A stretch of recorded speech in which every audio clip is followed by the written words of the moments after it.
ప్రజలు భయంతో పరిగెత్తున్నారు. రాక్షసుడి దాడి నుండి ఎవరు సురక్షితం కాదు. పరిశ్రమ మార్గం తెలుపగలరా? జాంబవంతుడు హనుమ దగ్గరికి వెళ్ళి ఒక మాట అన్నారు. నాయనా హనుమ, నువ్వు కూడా ఇలా కూర్చుంటే ఏమనుకోవాలి?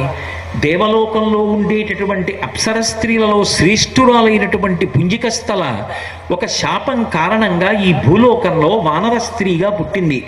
అంజనాదేవి అన్న పేరుతో పుట్టి నీ తండ్రి అయినటువంటి కేసరికి భార్య అయింది. ఆమె యందు వాయుదేవుడికి ఔరసపుత్రుడివై నువ్వు జన్మించావు.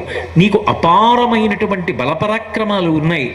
ఎంతటి బలపరాక్రమములు కలిగిన వాడివి అంటే, నువ్వు తలుచుకుంటే ఈ లోకంలో అపారమైనటువంటి వేగము కలిగినటువంటి వారు ఇద్దరే ఉన్నారు. ఒకడు వాయుదేవుడు, రెండవ వాడు గరుత్మంతుడు.